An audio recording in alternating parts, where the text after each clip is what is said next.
What's going on, guys? Blood941 here, and today we're going to be talking about the aggressively mid scout rifle recently added to Destiny 2, the Prophet. This most recent week in Trials, the Adept version was made available to farm for, and I'm a little late to the party compared to everybody else, but I wanted to give this a shot, and we're going to see how this goes. The footage you're going to see is, honestly, a better representation for the entire build than the gun specifically, and that's because this is a 120 Scout. It's supplementary most of the time, but we'll get into the details later. For now, let's start at the beginning. Friendly reminder, I play exclusively on controller, so my thoughts are about playing on controller and nothing more. Just keep that in mind. So what is the Prophet? It's a stasis scout rifle in the kinetic slot, and it is a 120 RPM aggressive frame scout rifle. There are only 3 legendary 120s in the game. We've got Long Arm, Last Right, and now the Prophet. It pairs pretty well with close range options, just because that way you're covering multiple ranges, because this is a scout rifle that does not do well in close quarters, obviously. And I am a big fan of using stasis and arc weapons because of the Bacchus surge boost that Light Shift gives you. I would argue its best pairings are Trespasser, Matador 64, the Icarus SMG. You could probably pair it with a Prosecutor if you really wanted to, but I think you're getting some range overlap there, and I would rather have a really close range option, as well as a really long range option, than to have like a really long range option and a mid to long range option, if that makes sense. Compared to the other 2 legendaries I mentioned before, this is the better option outside of one specific stat, and that's even before we talk about Adept mods, Adept Masterwork stats. The only stat that's worse than the Last Right is reload, which on this kind of weapon doesn't really even matter. It's got more range, better stability, better handling. It's just better across the board. So let's talk about the specific perks you can get on this gun. So you've got your barrel and mag perks, obviously. If you've got a preference there, you know what you're looking for. I'm not going to be the one to tell you what you should be grabbing. Range and stability are pretty important, so, you know, that's if you want to focus on those two, be my guest. So in column 3, you've got Discord, Enlightened Action, Demolitionist, Keep Away, Hipfire Grip, Outlaw, and Rapid Hit. Personally, I would probably want either Keep Away or Rapid Hit, just because those are perks that are pretty much always going to be active if you're using this weapon well. Keep Away is just boosted stats if you're ever outside of certain ranges, and it's a scout rifle, so you're going to be outside of those certain ranges. Rapid Hit is a stability and reload boost, not that the reload matters, for hitting crits, and you're going to hit your crits because it's a scout rifle. If you're not hitting your crits, you're going to have a 2-second attempt to kill.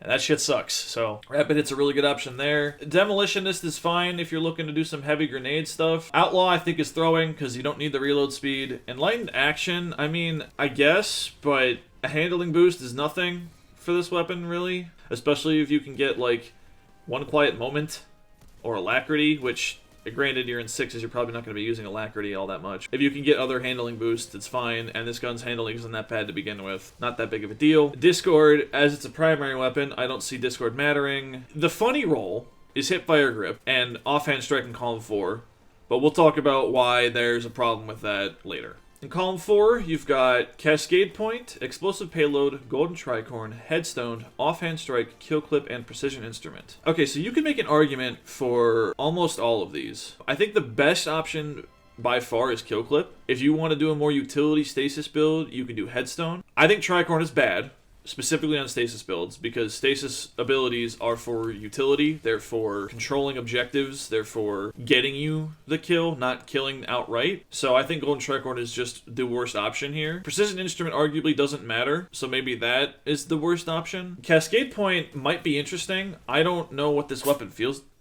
Bless you.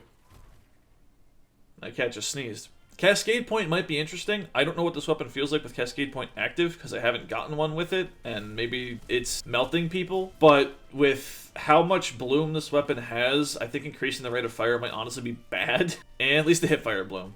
ADS bloom's not there, obviously, but I think it might just not be good. Explosive Payload, not ever a bad option, especially with the text balance stock origin trait, because it actually makes that origin trait exist. I guess that means we should probably talk about the funny hipfire roll. This gun can get hipfire up in column 3 and offhand strike in column 4.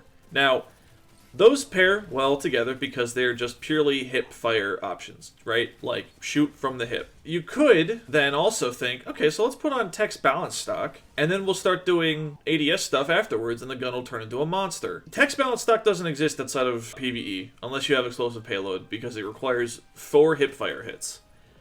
And if you're getting your 4 hip fire hits, I mean, your next kill will have that boosted ADS time, and speed, and range, and handling, and whatnot, but doesn't even matter.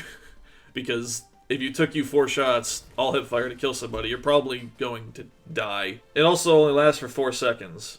So I don't think this ordnance rate might as well just not exist outside of whenever you have explosive payload, because explosive payload gives you 2 hits at a time. But if you have explosive payload, you then cannot get offhand strike. So you either have full hip fire and the ordnance rate doesn't work, or you have the ordnance rate with explosive payload.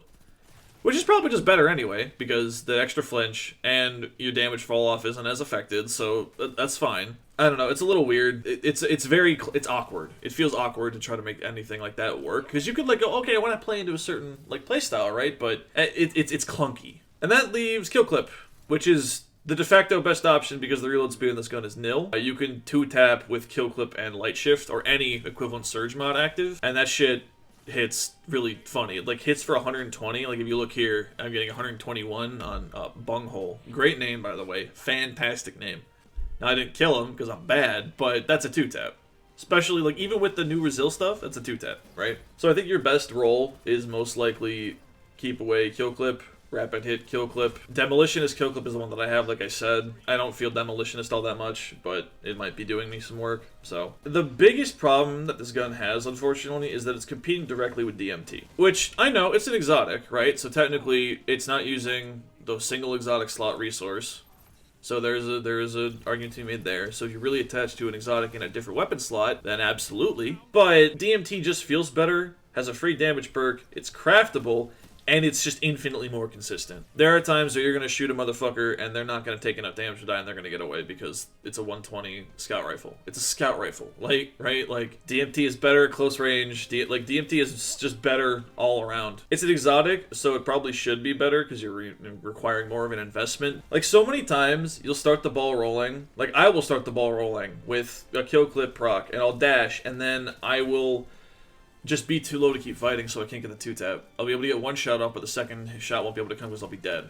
Or there's going to be nobody around because it's a scout rifle. You're fighting at longer ranges, so you're not going to be able to make that shit work. To be honest with you, I should probably run Cascade Point, because if I get a kill with Trespasser or something and I swap to this, it's going to be that much more effective. No damage perk, but maybe that extra rate of fire is what I need to get those cleanups, you know?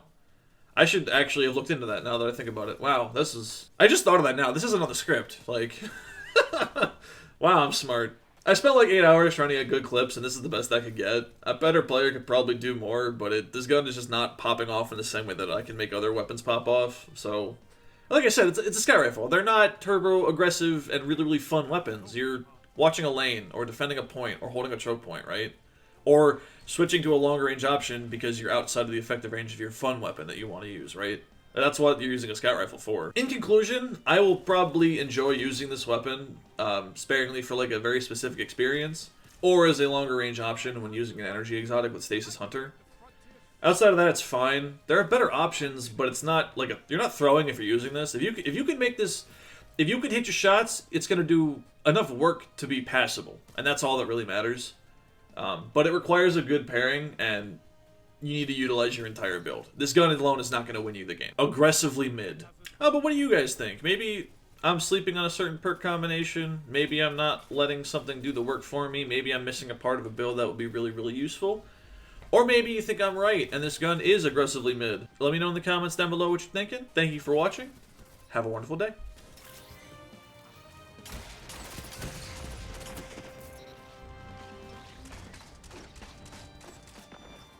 You captured Zone C.